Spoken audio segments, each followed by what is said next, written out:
Advice to my 19-year-old self from my 48-year-old self. Take 253. I'm less than a month into the Entre Elite program, and I want to introduce myself to you all. My name is Willie Bell, and I am the founder of ZenLifeFullout.com, located in the great state of Washington in the great Pacific Northwest. This is my first video. It is scripted, and I'm terrified to be honest. But I know that I will only get better in future at video production, so thank you for your patience with me. If I were to go back in time and meet my 19-year-old self, I would advise myself not to take myself so seriously, to laugh more, to work less, and to chill out more. I would also tell myself to take more risks and not be so risk averse, to be present, to live in the moment and with purpose, integrity, and intensity. I'd tell myself to save more money, more often and earlier in life, and to not be afraid to fail as long as I fail forward and not backward. I would advise myself to take better care of my overall general health, both physically and mentally. In 2011, I was diagnosed with a grade 2 oligodendroglioma in the right frontal lobe of my brain. Pauses to catch breath. I had this tumor for a few years, and I ignored it at first because I had never had any health issues, and I treated this as more of an inconvenience rather than the condition requiring medical treatment it actually was. I now know how naive and stupid my thinking was, and I know that there's an MD in this group, so I don't want no judgment passed on me.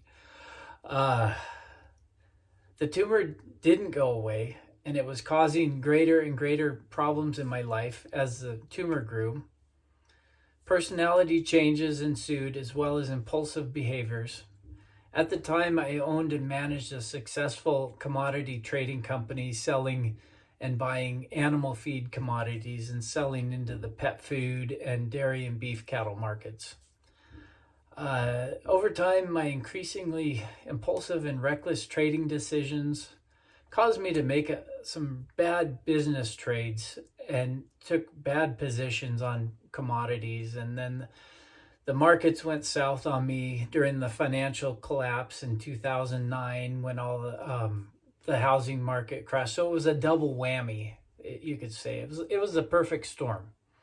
So credit markets tightened up. I was undercapitalized anyways when I went into it. So I thought I could borrow money against my rental home and my primary home, but banks weren't lending, so I was unable to secure any more capital, which would help get me through the downturn.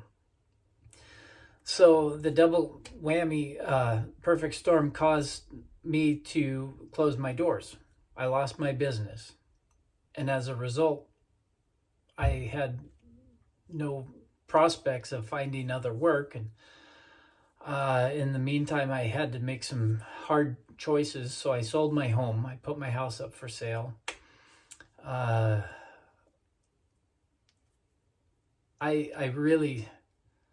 didn't care if I lived or died. I was so depressed. I was in such a deep funk. I didn't think I was going to come out of it. I didn't know what was going on in my head. I thought I was losing my mind, which is such a helpless and hopeless feeling. And I had no idea what was going on, and I didn't know who to talk to about it. So I just, and that's my fault. It's just stupidity. But anyways, that's neither here nor there. So I posted the home for sale by owner on Craigslist, and a man from LA called, and he said he was an interested buyer. He wanted to buy the home for his son and his wife, his son and his daughter-in-law and their daughter. And he said if he chose to buy it, he would be a cash buyer. So you always think when somebody talks like that they really aren't serious. So anyways, he shows up in my driveway in a limo, with a driver.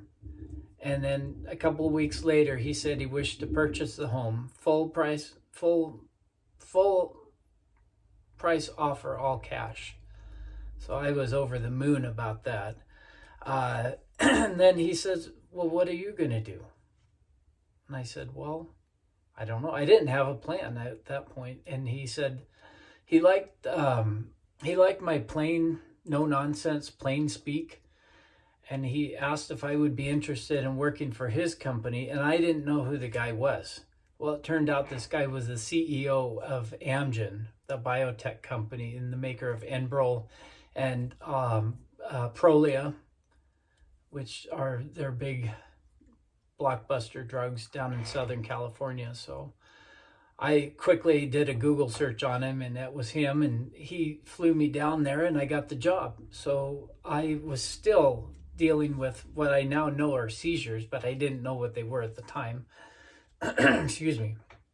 So I moved down there. Where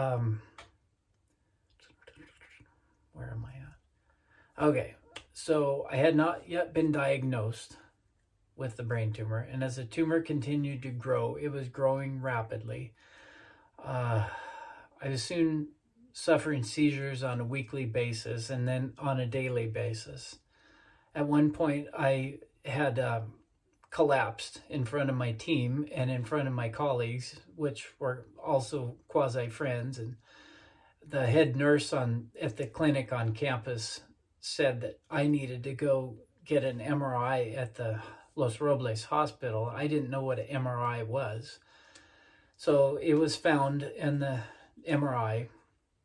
They suggested I go to have surgery. So I had surgery, and then they removed it. I went to the University of Washington.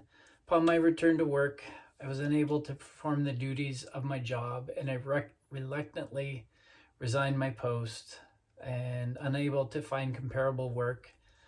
And as expensive as it is to live in LA, my parents told me I could come work for them on their wheat farm, and my dad also has a custom home building company. So I was framing homes and working the farm for several years, which is fine. So my 19-year-old self, I just say that take care of you. Listen to your body. It's taken me moving back to my hometown, basically coming full circle to get myself whole again with my health and my finances. I tell myself that I'm stronger than I know. I tell myself to be confident, patient, and not to worry about what others think of me, especially on this video. I tell myself to get over my fears and just do it. I can't tell you how many. I'm literally shooting this for probably the 400th time, this video, because I get so lost in my script and I'm trying to ad-lib, and I'm not a good ad-libber. So give myself some grace and allow myself to be vulnerable and sensitive, and to basically enjoy the journey called life, whether it be long or short. That's what I tell myself. Okay, thanks for watching my video.